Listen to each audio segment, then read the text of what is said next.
ಆದ್ರೆ ಇವತ್ತು ನಾವೆಲ್ಲ ಒಟ್ಟಿಗೆ ಇರೋ ತರ ನೀವು ಮಾಡಿದ್ರಿ, ಅದಕ್ಕೆ ಥ್ಯಾಂಕ್ಸ್ ಹೇಳಲೇಬೇಕು ಅಜ್ಜಿ. ಥ್ಯಾಂಕ್ಸ್ ಮುತ್ತಜ್ಜಿ, ನನಗೆ ತುಂಬಾನೇ ಖುಷಿ ಆಯಿತು. ಅಜ್ಜಿ ನನ್ನ ಕಡೆಯಿಂದ ಒಂದು ಥ್ಯಾಂಕ್ಸು.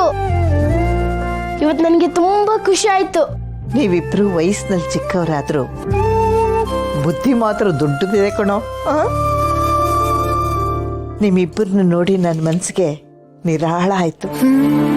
ಮಕ್ಕಳು ಅಂದ್ರೆ ಹೀಗಿರ್ಬೇಕು ಕಣೋ, ನಿಮ್ಮ ಹಾಗೆ ನಮ್ಮ ಸುತ್ತಮುತ್ತ ಏನಾಗ್ತಿದೆ ಅನ್ನೋದನ್ನ ತಿಳ್ಕೊತಾ ಇರ್ಬೇಕು.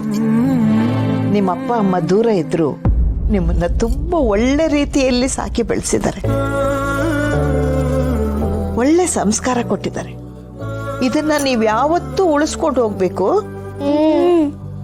ಅದೇ ನಿಮ್ಮನ್ನ ಕಾಯೋದು. ನಾವು ಒಳ್ಳೆ ರೀತಿಯಲ್ಲಿದ್ರೆ ಆ ದೇವರು ಯಾವತ್ತೂ ನಮ್ಗೆ ಒಳ್ಳೇದು ಮಾಡ್ತಾನೆ ಇರ್ತಾನೆ. ನಾನು ಹೇಳಿದ ಅರ್ಥ ಆಯ್ತಾ? ಜಾಣ ಕಂದ ಮಗಳ ನೀವು. ಅಂದಾಗೆ ನೀನೇನೋ ಗುಂಡು ಮರಿ ಇಷ್ಟು ಸಣ್ಣ ಇದೆಯಾ? ಏನ್ ಮುತ್ತಜ್ಜಿ, ಯಾವಾಗ್ಲಿಂದ ಏನ್ ಸಣ್ಣ ಇದ್ದಾನೆ? ಅವನ್ನೇ ಸಣ್ಣ ಅಂತ ಹೇಳ್ಬಿಟ್ರೆ ಮತ್ ನಾನೇನು? ಏ ಪುಟ್ಟಿ, ಹೆಣ್ಮಕ್ಳು ಯಾವಾಗ್ಲೂ ಸಣ್ಣಾಗೇ ಇರ್ಬೇಕು. ನೀನ್ ಸರಿಯಾಗೇ ಇದ್ಯಾ. ಆದ್ರೆ ಇವನೇ ನೋಡು ಎಷ್ಟು ಸಣ್ಣ ಇದ್ದಾನೆ. ಸರಿಯಾಗಿ ತಿನ್ನಲ್ಲ ಅನ್ಸತ್ತೆ. ಚೆನ್ನಾಗಿ ತಿನ್ಬೇಕು ಕಣೋ. ನೋಡು ನಾನು ಹೇಗಿದ್ದೀನಿ, ನಿಮ್ಮಪ್ಪ ಹೇಗಿದ್ದ ಗೊತ್ತಾ? ಭೀಮನ್ ತರ ಇದ್ದ ಕಣೋ. ಬೆಣ್ಣೆ ಮುದ್ದೆಗೆ ಕಣ್ಣು ಬಾಯಿ ಮೂಗು ಬರ್ದಂಗಿದ್ದ. ನೀನು ಹಂಗೆ ಆಗ್ಬೇಕು ಕಣೋ. ಚೆನ್ನಾಗಿ ತಿನ್ನು, ಸರಿನಾ? ಅಜ್ಜಿ, ನಾನು 3 times ನಾನೇ ಒಂದೇ ಟೈಮಲ್ಲಿ ತಿನ್ಬಿಡ್ತೇನೆ. ತಿಂದಿ ಗೊತ್ತಾ? ಇಲ್ಲ ಕಣೆ, ಅವನು ತಿಂತಿರೋದು ಸಾಲದು. ಅವನು ಎಷ್ಟು ತಿಂದ್ರು ಕಡಿಮೆನೆ. ಏಯ್, ನೀ ಚೆನ್ನಾಗಿ ತಿನ್ನೋ, ಗುಂಡು ದಪ್ಪ ಕಾಣಬೇಕು. ಸರಿ ಅಜ್ಜಿ, ತಿಂತೀನಿ. ಅಯ್ಯೋ ಅಜ್ಜಿ, ಇವನು ಈಗಲೇ ಇಷ್ಟು ತಿಂತಾನೆ, ಈಗ ನೀವು ಬೇರೆ ಹೇಳಿದ್ರೆ ಇನ್ನು ಎಷ್ಟು ತಿಂತಾನೋ. ಮಿಂಚು ಸುಮ್ಮನೆ, ನನ್ನ ಹೊಟ್ಟೆ ಮೇಲೆ ಕಣ್ಣಾಕ್ಬಿಡ. ಪಾಪ ನನ್ನ ಹೊಟ್ಟೆ.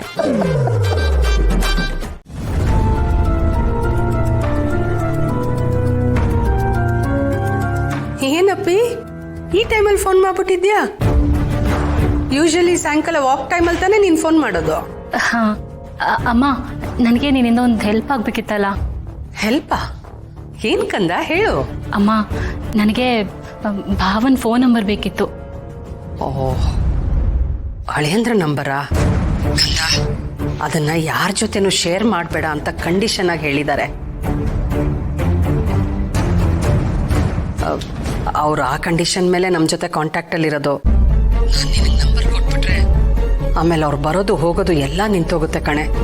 ಆಮೇಲೆ ಅಳಿಯಂದ್ರ ಜೊತೆನೂ ನಮ್ಗೆ ಎಲ್ಲ ರಿಲೇಷನ್ನು ಹಾಳಾಗೋಗುತ್ತೆ ಕಣೆ. ನನ್ಗೆ ಅದನ್ನು ಕಳ್ಕೊಳಕ್ ಇಷ್ಟ ಇಲ್ಲ. ಪ್ಲೀಸ್ ಬೇಜಾರು ಮಾಡ್ಕೋಬೇಡ. ಕೊಡೋದಿದ್ರೆ ನಾನು ಯಾವಾಗಲೂ ಕೊಡ್ತಿದ್ದೆ ಅಲ್ವಾ? ದಯವಿಟ್ಟು ಅದನ್ನು ಕೇಳಲೇಬೇಡ. ನಾನು ಕೊಡಲ್ಲ. ಅಮ್ಮ, ನಾನು ಸುಮ್ಮನೆ ಅವ್ರ ನಂಬರ್ ಕೇಳ್ತಿಲ್ಲ. ನಿನ್ನ ಹತ್ರ ಸ್ವಲ್ಪ ಅರ್ಜೆಂಟ್ ಇದೆ, ಅದಕ್ಕೆ ಕೇಳ್ತಿರೋದು. ಮನೇಲಿ ಅಂತ ಸಿಚುವೇಶನ್ ಇದೆ ಇವಾಗ. ತುಂಬ ದೊಡ್ಡ ಪ್ರಾಬ್ಲಮ್ ಆಗ್ಬಿಟ್ಟಿದೆ. ಪ್ರಾಬ್ಲಮಾ? ಏನಾಯ್ತು ಕಂದ? ಅಜ್ಜಿ ಎಲ್ಲಿದ್ದಾರೆ, ಅವ್ರಿಗೆ ಏನಾಗಿದೆ ನನಗೇನು ಗೊತ್ತಾಗ್ತಾ ಇಲ್ಲ. ಅವ್ರಿಗೇನಾದರೂ ಅಪಾಯ ಆಗಿದೆ ಅಂತ ನನಗೆ ತುಂಬ ಭಯ ಆಗ್ತಾ ಇದೆ.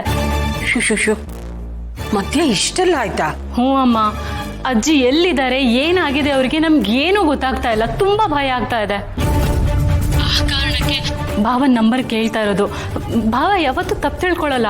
ಅವ್ರಿಗೂ ಅಜ್ಜಿ ಅಂದ್ರೆ ತುಂಬ ಇಷ್ಟ. ಅವ್ರು ಅರ್ಥ ಮಾಡ್ಕೊಳ್ತಾರೆ. ನೀನು ಹೇಳೋದೇನೋ ಸರಿ ಕಂದ, ಆದ್ರೆ ಅಳಿಯಂದ್ರು ಖಂಡಿತವಾಗಿ ಹೇಳ್ಬಿಟ್ಟಿದ್ದಾರೆ, ಯಾವುದೇ ಸಂದರ್ಭ ಬಂದರೂ ನಂಬರ್ ಮಾತ್ರ ಶೇರ್ ಮಾಡಬೇಡಿ ಅಂತ. ಒಂದು ಕೆಲಸ ಮಾಡೋಣ, ಈ ವಿಷಯನ ನಾನೇ ಅಳಿಯಂದ್ರಿಗೆ ಮುಟ್ಟಿಸ್ಲಾ? ಆಗ್ಲಿನ ಪ್ರಾಬ್ಲಮ್ ಸಾಲ್ವ್ ಆಗುತ್ತೆ, ಅಳಿಯಂದ್ರಿಗೆ ಹೇಳ್ದಂಗೂ ಆಗುತ್ತೆ. ಏನಂತೀಯ? ಹಾಗಿದ್ರೆ ಸರಿ, ನೀನಾದ್ರೂ ವಿಷಯನ ಅವ್ರಿಗೆ ಹೇಳ್ಬಿಡು. ಸರಿ ಕಂದ, ನಾನು ಫೋನ್ ಮಾಡಿ ಹೇಳ್ತೀನಿ. ನಮ್ಮ 3 ಜನದ್ದು ಸಪ್ರೇಟ್ ಆಗಿ ತಗೋಣ. ತೆಗಿ ತೆಗಿ.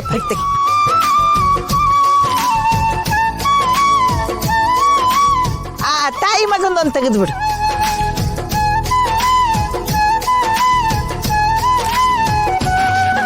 ಮಿಂಚು, ನೀನು ಬಾ.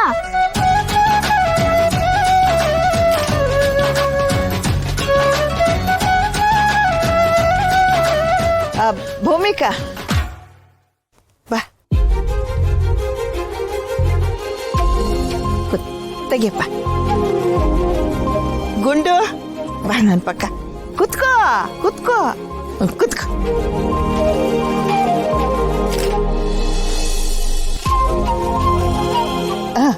ಈಗ ಇವರಿಬ್ಬರು ತೆಗೆದು ಬಿಡಪ್ಪ.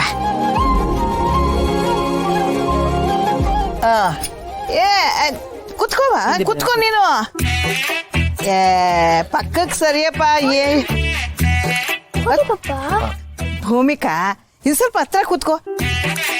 ಗುಂಡು ಹತ್ಲಕ್ ಸರಿ, ಇನ್ನೂ ಹತ್ರ ಹೋಗ್ರಪ್ಪ. ಮಮ್ಮಿ ಒಂದ್ ಸ್ವಲ್ಪ ಜರ್ಕೋ ಮಮ್ಮಿ.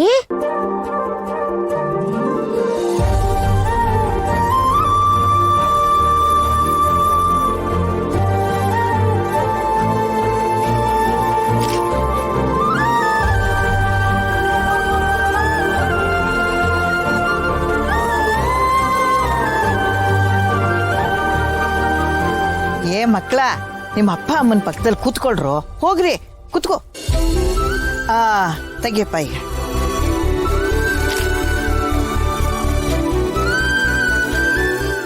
ಆಯ್ತೇನಪ್ಪ. ಆದಷ್ಟು ಬೇಗ ತೊಳೆದು ಕೊಟ್ಬಿಡು. ಬೇಗನೆ ಕೊಡ್ಬೇಕಾ? ಚೆನ್ನಾಗಿರ್ಬೇಕು ಫೋಟೋ.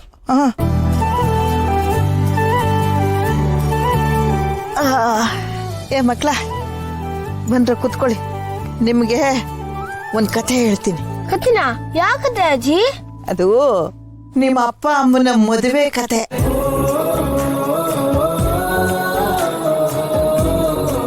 ನಮ್ಮ ಪಪ್ಪ ಅಮ್ಮ ಮದುವೆ ಆಗಿದ್ ಕತೆನಾ? ಹೇಳಿ ಅಜ್ಜಿ ಹೇಳಿ.